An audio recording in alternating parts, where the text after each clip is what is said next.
नमस्कार विद्यार्थियों। आज हम 8वीं क्लास के 13वें पाठ के बारे में पढ़ेंगे, जिस पाठ का नाम है शितौ राजते भारत स्वर्ण भूमि। इसमें भारत की अनेक विशेषताओं का वर्णन किया गया है कि हमारी जो भारत भूमि है वह अनाज से परिपूर्ण है, तथा इसके अलावा जो हमारी भारत भूमि है वह वीरों की भूमि है, कवियों की भूमि है। यहाँ पशु पक्षियों का भी विशेष आदर और सम्मान होता है। तो चलो हम इस पाठ के बारे में पढ़ते हैं। नमस्कार, ये कक्षा 8 का हम 13वां पाठ पढ़ रहे हैं, जिसका नाम है शितौ राजते भारत स्वर्ण भूमि। संपूर्ण सदैवा अस्ति खाद्यान्न भाण्डव नदीनां जलं यत्र पीयूष तुल्यम् इयं स्वर्णवद् भाति शस्यैर्धैर्यं शितौ राजते भारत स्वर्ण भूमि। संपूर्ण का अर्थ है पूरी तरह से भरे हुए। सदैवा अस्ति अर्थात सदा है। खाद्यान्न भांडम अर्थात खाद्यान्न या अन्न के बर्तन। नदीनाम अर्थात नदियों का। जलम अर्थात जल। यत्र यानी जहाँ। पीयूष तुल्यम यानी अमृत के समान। इयम यानी यह। स्वर्णवद अर्थात सोने के समान। भांति यानी सुशोभित होती है या सुशोभित है। शस्य धैर्यम अर्थात फसलों से भूमि। शितौ अर्थात धरती। राजते अर्थात विराजित होती है या शोभायमान होती है। भारत स्वर्ण भूमि अर्थात भारत रूपी स्वर्ण भूमि। अर्थात कहने का तात्पर्य है कि संपूर्ण सदैव अस्ति खाद्यान्न भांडव अर्थात खाद्यान्नों के पात्र सदैव जहाँ पूरी तरह से भरे रहते हैं। नदीनाम जलम यत्र पीयूष तुल्यम जहाँ नदियों का जल अमृत के समान होता है। इयम स्वर्णवद भाति शस्य धैर्यम अर्थात इस धरती पर अर्थात यह धरती फसलों से सोने के समान सुशोभित होती है। शितौ राजते भारत स्वर्ण भूमि अर्थात यह धरती भारत की जो धरती है वह स्वर्ण भूमि के रूप में शोभायमान है। अब हम दूसरे श्लोक पे चलते हैं। त्रिशूला अग्नि नागई पृथ्वी वेद घोरे अणूनां महाशक्ति भी परिपूर्यते सदा राष्ट्र रक्षातानां धैर्यं शितौ राजते भारत स्वर्ण भूमि। अर्थात त्रिशूल अग्नि नाग पृथ्वी वश्य अर्थात त्रिशूल अग्नि नाग पृथ्वी और आकाश, ये 5 प्रकार की मिसाइलें हैं या अस्त्र हैं। अस्त्र जो होते हैं अर्थात दूर तक फेंक कर मारने वाले जो हथियार होते हैं उनको अस्त्र कहते हैं, और जो हाथ से चलाए जाते हैं उनको हम शस्त्र कहते हैं। धोरे अर्थात भयंकर। अणुनाम यानी परमाणु। महाशक्ति भी अर्थात महाशक्तिशाली। परिपूर्यते अर्थात भरी हुई है या परिपूर्ण है। सदा अर्थात सदैव या हमेशा। राष्ट्र रक्षा तानाम अर्थात राष्ट्र की रक्षा में लगे हुए। धरेयम अर्थात यह धरती या यह पृथ्वी। शितो अर्थात पृथ्वी पर, और राजते अर्थात सुशोभित होती है। त्रिशूल अग्नि नाग पृथ्वी अस्त्र धरे अर्थात यह धरती त्रिशूल अग्नि नाग पृथ्वी और आकाश इत्यादि 5 मिसाइलों से अणुना महाशक्ति भी पूर्यते अर्थात अस्त्रों से और परमाणु महाशक्तियों से परिपूर्ण है। सदा राष्ट्र रक्षातानाम धैर्यम अर्थात ये राष्ट्र की रक्षा में सदा ही रत रहने वाली वीरों की भूमि है। शितो राजते भारत स्वर्ण भूमि अर्थात पृथ्वी पर भारत भूमि स्वर्ण भूमि यह शोभायमान है। अब हम तीसरे श्लोक पे आते हैं। इयं वीर भोग्या तथा कर्म सेव्या जगद वंदनीया च भूमि देवगेया सदा पर्वणाम उत्सवानां धैर्यं शितो राजते भारत स्वर्ण भूमि। इयम यानी यह। वीर भोग्या अर्थात वीरों के द्वारा भोगने योग्य। तथा अर्थात तथा। कर्म सेव्यायान कर्मों के द्वारा सेवनीय। जगत वंदनीय अर्थात पूरे संसार के द्वारा पूजने योग्य। भू अर्थात भूमि या पृथ्वी।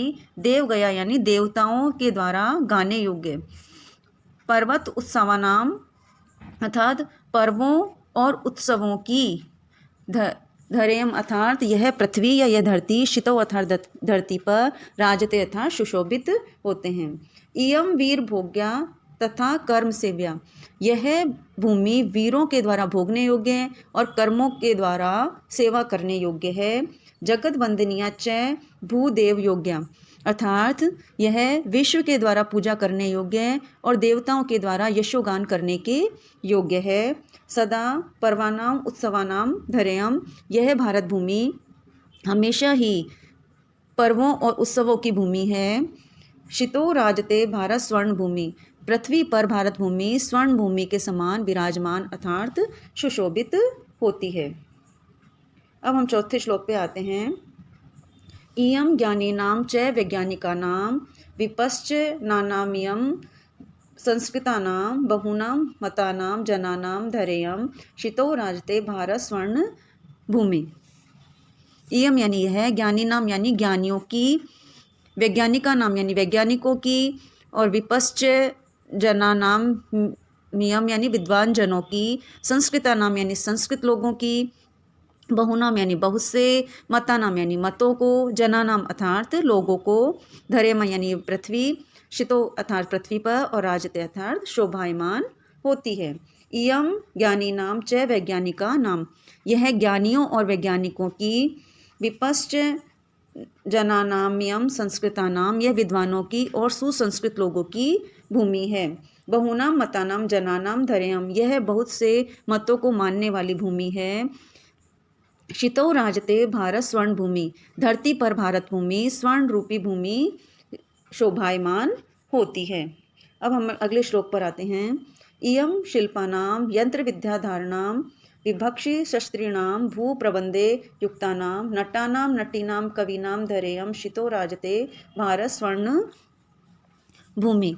इयम का अर्थ है यह, शिल्पी नाम अर्थात शिल्पियों की, यंत्र विद्या धारणाम यानी यंत्रों को जानने वाली, विभक्षित शक्ति नाम अर्थात वैद्य अर्थात चिकित्सा शास्त्र को जानने वाले, प्रबंध युक्ता नाम अर्थात प्रबंध समुदाय में लगे हुए कार्य करने वाले लोग, नटा नाम अर्थात अभिनेताओं, नटी नाम यानी अभिनेत्रियों, और कवि नाम अर्थात कवियों की। तो इयम शिल्पा नाम यंत्र विद्या धारणाम, यह शिल्पियों की और यंत्र विद्या को जानने वाली, विभिक्षिता शस्त्राणाम भू प्रबंध युक्ता नाम अर्थात चिकित्सा और प्रबंध क्षेत्र में लगे हुए लोगों की भूमि है। नटानाम नटीनाम कवीनाम धरेयम, यह भूमि अभिनेताओं, अभिनेत्रियों और कवियों की भूमि है। शितो राजते भारत स्वर्ण भूमि, पृथ्वी पर यह भारत भूमि स्वर्ण भूमि के समान सुशोभित है। वने दिग्गजनानाम तथा केसरीणाम तटीनाम मियम वर्तते भूधराणाम शिखीनाम शुकानाम पिकानाम धरेयम शितो राजते भारत स्वर्ण भूमि। वने अर्थात जंगल या वन में, दिग्गजानाम यानी हाथियों की, केसरी नाम अर्थात सिंहों की, तटीनाम मियम अर्थात तटीना इयम अर्थात ये नदियों की, भूधराणाम यानी पर्वतों की, शिखी नाम यानी मोरों की, शुका नाम अर्थात तोतों की, और पिका नाम यानी कोयलों की। तो आगे हम इस श्लोक का अर्थ पढ़ते हैं। वने दिग्जनानाम तथा केसरीणाम, अर्थात यह वन में हाथियों की, सिंहों की, तटीनाम मियम वर्तते भूधराणाम, नदियों की, पर्वतों की भूमि है। शिखीनाम शुकानाम पिकानाम धरेयम, यह धरती मोरों की, तोतों की और कोयलों की है। शितो राजते भारत स्वर्ण भूमि, इस धरती पर अर्थात यह भारत भूमि स्वर्ण भूमि के समान सुशोभित होती है। इस पाठ में हमारे भारत भूमि की विशेषताओं का वर्णन किया गया है कि भारत भूमि जो है उसमें अनेकताओं में भी एकता का वास होता है। यहाँ अलग अलग जाति, धर्म, अलग अलग भाषा, प्रांत के लोग रहते हैं और सभी लोग हिल मिलकर और प्रेम पूर्वक रहते हैं। सभी के अपने अपने त्यौहार होते हैं, तो भी सभी लोग एक दूसरे के सुख दुख में, त्योहारों में शामिल होते हैं, सुख दुख में शामिल होते हैं और उत्साह मनाते हैं, उत्सव मनाते हैं, एक दूसरे का उत्साह वर्धन करते हैं। तो इस तरह से ये हमारा पाठ पूरा होता है और हम अगले पाठ के लिए अगले वीडियो में मिलेंगे। ये पाठ के अर्थ जो है मैंने श्लोक के अर्थ आपको बताए हैं, ज़रूर आपको मुझे उम्मीद है कि आपको ज़रूर ये समझ में आए होंगे, अच्छी तरह से आपको ये समझ में आए होंगे। आप इस वीडियो को 1-2 बार देखेंगे तो और भी अच्छी तरह से आप समझ पाएंगे। तो चलो हम अगले वीडियो में मिलते हैं, तब तक के लिए नमस्कार।